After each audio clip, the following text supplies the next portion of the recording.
Miniature Market has thousands of board games at discounted prices. Click the direct link below for Ticket to Ride Legacy, Legends of the West, or any other game. Hello my friends, it's the Game Boy Geek here. Today we got a special treat for you because on November 3rd, Ticket to Ride Legacy, Legends of the West is going to have a worldwide hobby store release. Now, the original Ticket to Ride is designed by Alan R. Moon, and to make this a legacy game, they brought in Matt Leacock and Rob Daviau. Now, Rob Daviau is sort of the inventor of these legacy games. He started with Risk Legacy, and he's done many legacy games. He's done all three Pandemic legacy games with Matt Leacock, who's also designed this game, the Ticket to Ride Legacy. But Rob's also done a ton of other legacy games, even lighter ones like Machi Koro, but he's also done, Betrayal in the House. He's done a ton of legacy games. He is known as sort of like the legacy game master. And he's been brought into here. Now, him and I had a chance to chat, actually, for the first time. I've seen him at conventions a bunch, and recently at the Gen Con convention, I had a chance to actually chat with him a little bit, and we talked about the history of his legacy design, how he came up with it, this and that. Very fascinating. I hope that one day I could ask him those questions on camera for you, because it was a really interesting way that this whole thing started. But today we're going to be focusing on Ticket to Ride Legacy. And so we're going to be asking him questions about that. And hopefully this gives you some more insight as to game and different things about it without spoiling anything for you. So let's get started with the interview with Rob Daviau.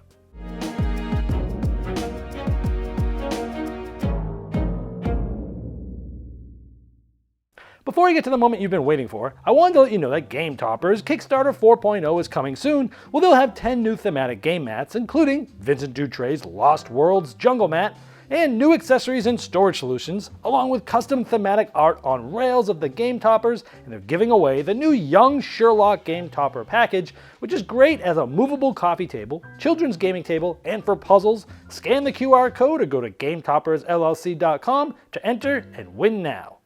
Well, help me welcome in Rob Daviau. Now, of course, he was the actual inventor of the legacy systems with Risk Legacy, and then Pandemic Season 1 and 2 and 0. But he's done many other legacy games like Betrayal Legacy and Machi Koro. But he's not just a legacy designer. He's done popular titles like Cthulhu: Death May Die and Return of Dark Tower and Unmatched and many more. And Rob, because of those reasons that you're so versatile, I bet you if there's a such thing as a Mount Rushmore of game design, your name would be highly argued to be on that list.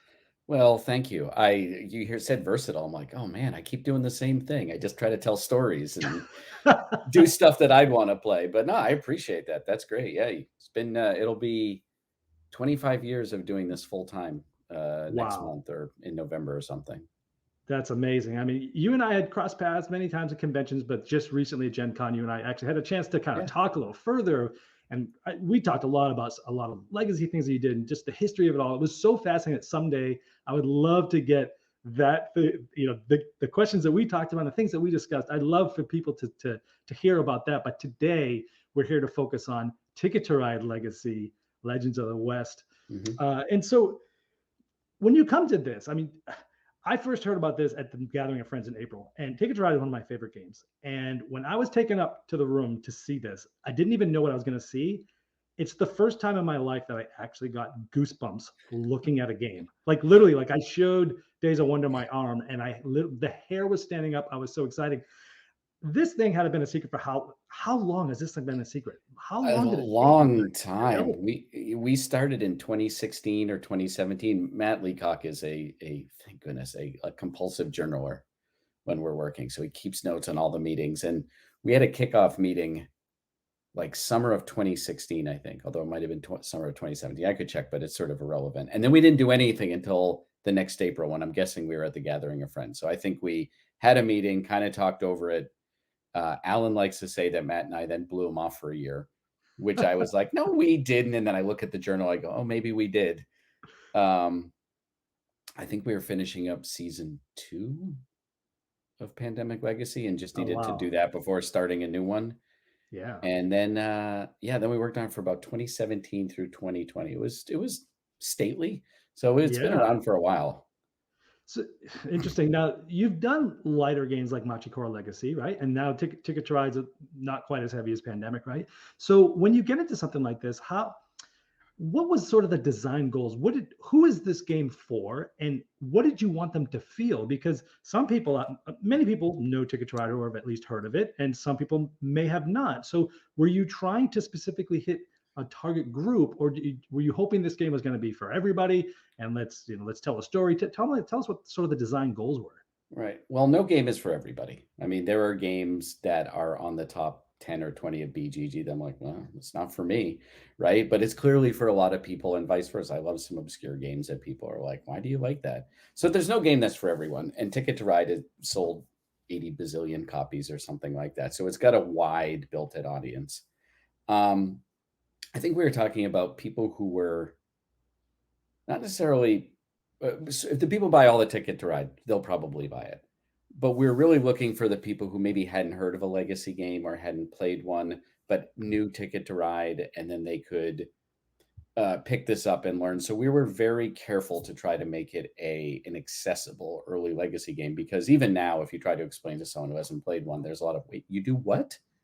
How does this work? And one of my brothers tried to play Pandemic Legacy with his wife, and God bless him, but he's not a big game player. And I think they gave up after a little bit. And I said, it's like you picked up a guitar, learned 3 chords, and tried to join a jazz band, right? Like you skipped a bunch of steps. So it won't be for the very, very casual player. And we're looking for that middle tier, I guess. People who play Ticket to Ride, maybe played an expansion and want something new. And the feeling we want them to get, which is kind of the same of almost all my games, is, hey, you're going on an adventure. Yeah, it definitely feels that way. At the time of recording this, I am exactly halfway done. I've got it set up on the table just behind me over there. We're playing it pretty much every night right now. But when so when it comes down to design space for Ticket to Ride Legacy, right? You got Alan Moon, the original design of Ticket to Ride. You've got you that's done a lot of different things, including the legacy stuff. And Matt, how does how do you tackle the design? Did Alan sort of just stick with the standard Ticket to Ride stuff? Did you stick with the legacy stuff, or did all three you sort of work a little bit on all aspects of it? We kind of worked on all aspects of it. I mean, I think it's a common misconception on the pandemics that, like, I did story stuff and Matt did mechanisms, but really it was back and forth. We would work on story together, we would work on mechanisms together. At the end of the day, though, I tended to write all of the words for the rules and the cards and the flavor text, and Matt would sort of build out the physical prototype. So we did have some things that we did individually, and it was not much different with Alan. Alan came in with a bunch of ideas. Matt and I were just happy to be there. And Alan said he watched the two of us work. He likes to call us an old married couple, like that. Matt and I like had sort of a structure and a system of how we put it together, and we were answering some pretty basic questions like, is it okay? It's going to be competitive. How do you keep people from quitting halfway through? Going, oh man, we played 6 games and Dan's won 4 of them, and he's so far ahead, and I don't want to play anymore, right? So how do you do that? What are ways to score? Is there anything about the base game that we can change? It was really getting grounded for what the structure would be.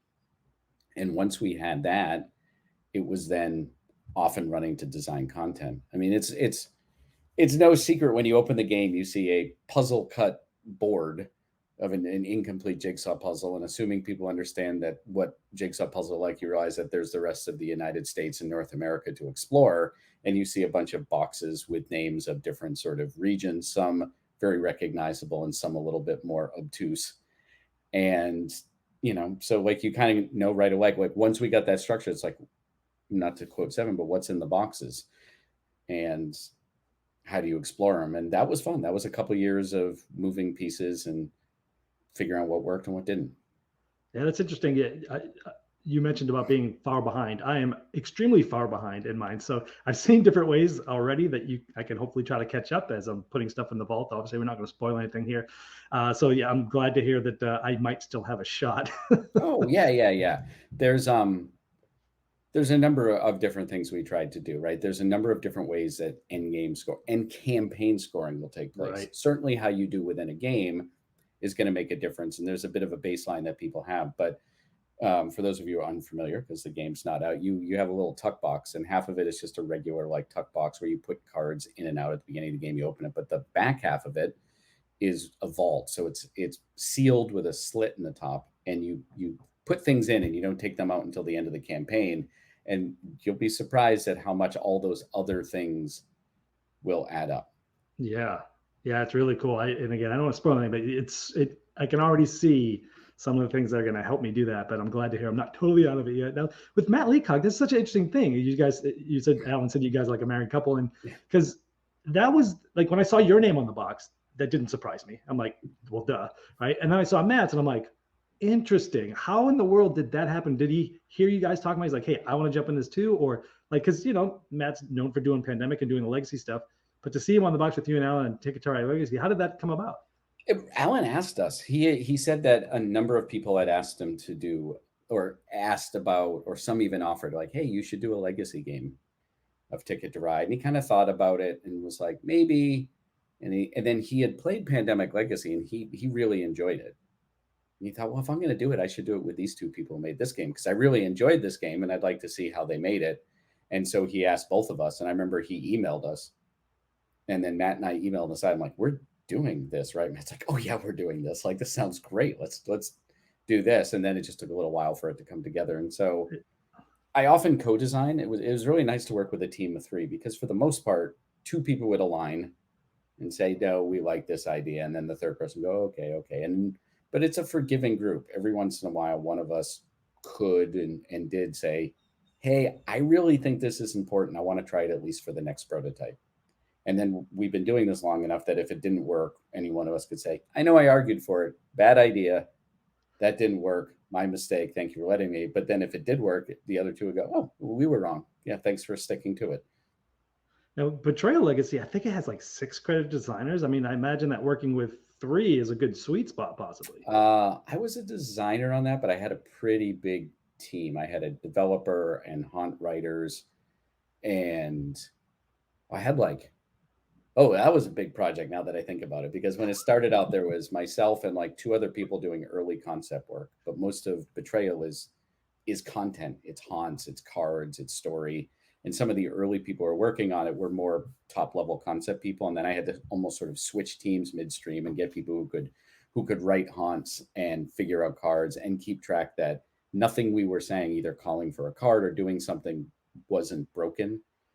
So keeping track of that game calls cards in and out and has to keep track of what you found and what you haven't found. And so Noah Cohen, who works with me at Restoration now, he was actually my intern in college when on what was it, Betrayal. And he just sort of took it upon himself to learn that game. And I'm like, "Hey, you're getting a field promotion. I know you're still in college, but you're the developer now." One of the things that I found interesting about this, and by the way, I'm not spoiling anything with this because anyone that reads the rules that are online, you know about this, is in Ticket to Ride, you place trains and you score points, right? And this is a very different idea even from game one, where it's like, well, first of all, no, it's not points, it's money. And second of all, you're not gaining money by laying trains. And it was such a mind shift for me when I first read that. I went, I don't know if I'm going to like this. But obviously, since there's so many other things you're thinking about, so many other things that are coming up and different ways to make money, it makes sense, and it really streamlined it quite a bit. Do you remember making that definitive decision as to how that was going to play out? Yeah. If you play Ticket to Ride, normally depending on the length of the track, you get so many points and you move along the score track, and you get more points for building a 6 train track than 3 twos. So it is a little bit of a different in gameplay here, but part of it was just like necessary. We said, there's no room for a track when you start. Like, there aren't enough spaces. And one of the things that I don't think this is for a tiny bit, is you can kind of explore the world as you want. So we didn't even know, like, we couldn't say this is going to come out in a certain order, and so therefore the track would do it. And we said, what if there is no track?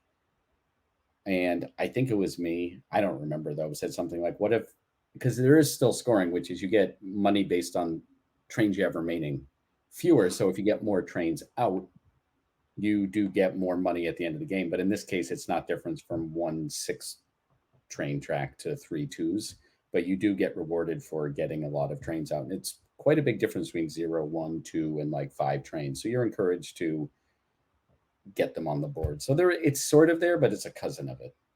Right. Yeah, I thought that was really brilliant about the the less trains you have at the end, the more points you get. It does a similar thing without having to worry about a track and having to keep track of stuff, more things to keep track of while you're playing, since obviously there's more things going on in the legacy game as you get going and going. Yeah, there's more things. That was another thing, is not remembering, wait, did I score for that? Like, let's add up all the trains I have, Yeah. and let's recount it, because no, you can't get bonus. I don't remember if you can get bonus trains out on tracks, or can or something, but we were just like, it's you got too many things to think about. How can we streamline this? And one thing Alan is great about is he's done so many Ticket to Rides, and he is not precious with his own game. He's like, yeah, let's do it. Let's try it. That'll be fine. Yeah. And Matt and I go, are you sure? Is there anything? He's like, it'll work out. That's amazing. And after seeing Alan and talking with him and playing games with him, I see that's sort of his personality. But for those that don't know him, that's really cool to hear. Question on the legacy side of things. You've done a number of these now. Does this style of game get easier or harder as you go? I imagine parts of it might feel easier because you're like, hey, I've done this before, but parts might be harder because you're always like, now what do I do that's cool and interesting and completely different that will shock them? I hate to tell you, but you answered my question with your question, which is exactly what it is, which is I sit down and I go, okay, I'm not scared about this. I know some of the process and some of the testing things and some things that have worked and some things that have done that haven't. But I go, I don't know, do I want to just do the exact same thing I've done? Right? The whole point of legacy game is opening a present and going on a journey and what's new and how is this different? And I didn't expect that. And if I just put together a greatest hits album and have people go, yeah, it was kind of a little bit of a mashup of this and a mashup of that, and it was cool, but I was never surprised. The game never was like, oh wow, that's amazing. Then I don't want to do that. So I go in feeling comfortable I can do it, but also looking for new areas to explore. That's awesome. When finally, I think my last question would be, what was the biggest challenge that you had with this design? I mean, working with those two chuckleheads.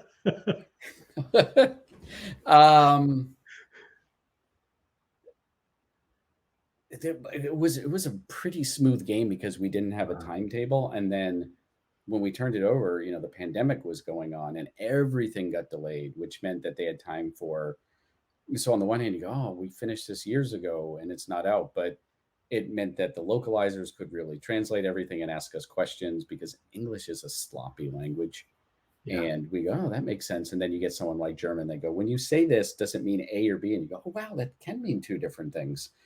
So we could go back and clean up our language. It enabled all of the people who were localizing it to play it. And they had a ton of questions that let us button up a few things that were loose ends. So this game got a lot of care and a lot of love. I don't know if that makes it better or good. I like to think it's good, but it makes it very thorough and very loved and very cared for. And I started the campaign with some friends last week. And I'm like, oh, this is going to be fun. I kind of forgot what happens.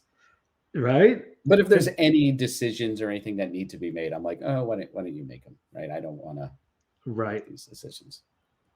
Well, Rob, thank you so much for joining. I hope that if this is a huge success, which I think it's going to be, maybe someday they'll do Legends of the East or the North or the South. Who knows? Maybe you'll get the opportunity to do a sequel to this. I don't know. You had season 1, 2, and 0 pandemic. We didn't plan on it, but I've spoken with both Matt and Alan, and we've all talked, and we're like, if this does well, we'll do another, right? We're like, yeah, that'd be fun. Hopefully it won't be a 7-year experience from start to finish. Maybe we can get it down to 4. Just one presidential administration to get a game out. But we are not doing anything until it would be, like January or something. It would be like, hey, this came out. How are the sales? How are the reviews? What did we do right? What did we do wrong? Right. If everyone's like, this stunk, I didn't want to buy it. And I'm like, okay, well, there's not another one. Right. Well, Rob, thank you so much for joining. I know you're incredibly busy with many projects going on, and it means the world to join and share with myself and the audience of Ticket to Ride Legacy and your background and such. So thank you so much for joining, and I look forward to seeing you at the next convention. All right, I'll see you. Thank you. Well, I hope you enjoyed the interview, get the behind the scenes, listen to Rob, and always a treat to talk to him. Now, again, just a reminder that Ticket to Ride Legacy Legends of the West releases November 3rd worldwide at hobby gaming stores. And so I will be having a review of this game. The embargo lifts on September 25th. And so my review will be live for it then. I'll share more of my opinions, a little bit more about the game. I'll try not to spoil anything there for you either. And if you're watching this after that date, hopefully I'll have the link of that video below or in the little eye up there so you can go and watch the review for that. This has been the Game Boy Geek, breaking down barriers, growing relationships with board games, but helping you find the next one you'll love. Game Toppers not only transforms your existing table into a high-quality gaming solution, but they now offer full leg kits and dining cover solutions for the full table application. Paired with over 20 styles of thematic game mats in 11 different sizes from notable board game artists like Vincent Dutray, collapsible cup holders, and real cool accessories, experience what thousands of other gamers enjoy by upgrading every game you play with a Game Topper system. Save hundreds of dollars on Game Topper package deals that are in stock now for immediate shipping at GameToppersLLC.com or click the link below.